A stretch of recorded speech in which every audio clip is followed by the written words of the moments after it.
Hi, my name's Carla Hartley. I'm an attorney licensed to practice law in California and Texas, and I am the managing partner for this multi-state firm, Hartley Law Group.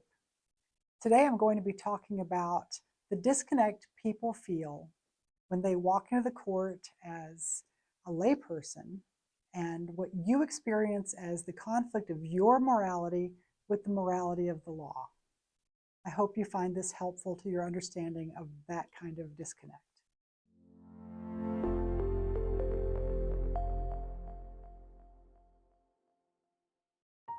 Walking through the halls of various courthouses in different states, I overhear people saying, in both states, that isn't fair, or how can he or she do that to me, do that to our kids? Isn't that wrong?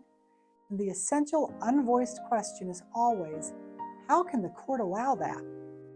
Sometimes the disconnect is so great that for the wronged party, it feels like a betrayal. It's hard to comprehend, difficult to accept, sometimes hideously hurtful. Didn't the judge believe me? These people, all seeking justice from the courts, are asking the wrong questions because they are speaking the wrong language. You see, attorneys spend many years, well, good attorneys, competent attorneys, spend many years getting an education, and the last several years of that education are all about learning the language of the American judicial system. Judges are attorneys who are even more learned in the language of our judicial system. Please note that I did not say that attorneys and judges are learning the language of justice, nor did I say we're learning the language of right and wrong. Those are different things. We must speak the language of our legal system, the language of law. Constitutional lawyers will tell us that the fundamental tenets of our legal system are notice and an opportunity to be heard. This is true, but being heard means you get to say your piece, not that you get your way, unless you can present sufficient evidence, and that evidence must be presented in a form that the court can consider to convince the court so the judge can and should grant your request. In actuality, the fundamental tenets of our legal system appear, from the inside of the system, to be competent evidence and the moral high ground. Neither is easy to attain unless you have been blessed with sufficient education in the law and have ample experience in our courts of law and are inclined to deep thought about both. I think that is a rarity in attorneys. Please believe I am not talking down to you as a layperson or as an attorney. I am trying to explain the reason for a fundamental disconnect between what the average non-lawyer appearing before the court believes about our judicial system and what practitioners within that system must understand to be successful. When I was just getting started as an attorney, a well-known practitioner of my art offered me a job. He said that by working for him, I would, and I quote, learn the rape, burn, pillage, and kill side of the law, not the fairy tale version, end quote. Perhaps he thought this would appeal to me, knowing that I had been a United States Marine. He was wrong. Rapine, arson, and theft are all war crimes, and good Marines don't do any of that. Even killing is reserved for wartime and to be conducted according to the rules of engagement handed down from above. So if this attorney was trying to speak my language, he failed, and he convinced me in those few words that I did not want to learn his language. Language is important, and nowhere more so than in the practice of law. I used to tell clients, the law is not moral, it's not immoral. The law, as written in our books, is morally neutral. That was an easy, pat answer that made me sound educated and experienced, but I think I was wrong. I would have better served those clients by explaining that where most people believe religion determines what is moral or not moral, in the United States, the morality of our society is encoded in our law books, our statutes, and our cases that are published. In a land where we have agreed somehow to separate church from state, we have created a country with no common moral code by which we can live other than the law. And even the law differs from one location to the other. There are vast similarities, but there are vast differences. Our law is the moral code of our nation. There is no context outside the written law which our courts may permissibly consider as right or wrong. We see this divide more clearly in California, a state so very ethnically diverse. But this appears to be a growing influence in Texas as well. The law becomes, by this mechanism of the legislature and our judicial system, the only enforceable moral code of our society. This does not lead me, however, as a Christian to despair. It should not lead anyone to despair, frankly, as we Americans are still blessed with the best legal system in the world.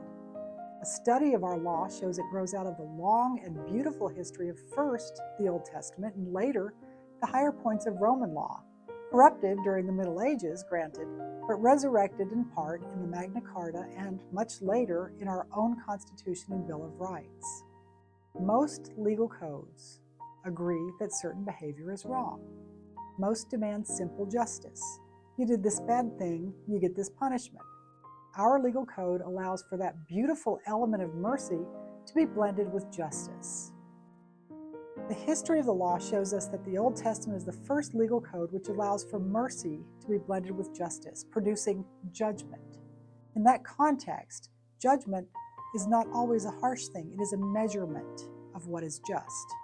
In California and in Texas, I've seen this magical blending of mercy and justice to render wise judgment quite clearly in our family law courts and also in the probate courts regarding cases where I've dealt with guardianship or conservatorship. And I find it beautiful. It's beautiful for the military man who suffered a loss of custodial time because he acted out in anger at his wife after 3 tours in the desert, because he made amends, recovered, reestablished that relationship with his kids, and worked his way back to equally shared custodial time. Beautiful. It's beautiful for the menopausal woman who smacked her husband of 40 years one time when she caught him cheating and suffered agonies regarding her future. Would her right to spousal support be terminated by her own conviction for domestic violence? The answer in that case was no.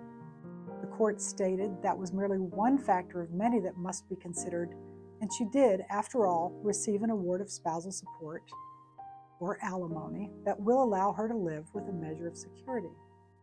It's beautiful for a child who's never known a biological father and who's facing the loss of the only father she's ever known when her mom breaks up with him, only to have him fight to be named her presumed father and show the court they consider each other father and daughter.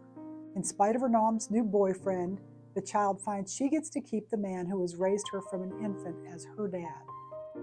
He's named forever as her legal father. It takes good lawyering, but that's beautiful. Sometimes the court finds that mercy is not appropriate. I've found that tragic but beautiful as well. I've watched a woman cry as the court issues the findings and order protecting her and her kids forever from her abuser, from their abuser. Tragic, but beautiful. I've seen a father collapse, weak-kneed, when he realized that the court's appointed agent found his children in another state and recovered them, and they'll be home tomorrow. And then he hears from the court that mom will have only supervised visitation from here on out because she tried to permanently deprive him of those beautiful, beautiful children. It's tragic, but it's beautiful.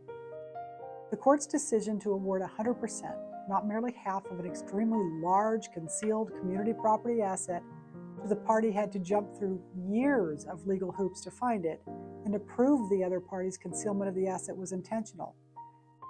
That wasn't tragic, certainly. It wasn't quite beautiful, but it was very satisfying. For all these examples I've given above, the good results depend on 2 things. Being able to get admissible evidence before the court so the court is able to grant us the relief we requested, and ensuring our clients have the moral high ground so the court is inclined to grant us the relief we requested. At Hartley Law Group, we're very serious about ensuring our clients obey the law, follow the court's orders, generally do what's right, and sometimes do what is downright generous at every opportunity. Because courts don't make dramatic decisions like those discussed above based on one incident alone, whether it's good or bad. A course of conduct is generally what the court requires to take such definitive action. In family courts and in probate courts, there are too many cases where both parties are competing to be the most vengeful, most vindictive, most selfish party. In family court, 2 wrongs don't make a right. A pattern of mutual wrongdoing gives the court the opportunity to believe neither party and generally does not get good results for either party. The people who often suffer here are the parties themselves. Be the party the court is inclined to help. Then make sure you hire an attorney that knows how to get your evidence before the court in admissible form. And make sure you're hiring an attorney who understands that the moral high ground for your case is created out of court, not in court. My name is Carla Hartley, and I hope this has been helpful. I hope this will assist you in understanding why you often feel like you heard something that made no sense when you're in court. If that's what you feel you heard, talk to your attorney afterwards and get an explanation of it. We speak different languages, and in some respects, your attorney is your interpreter.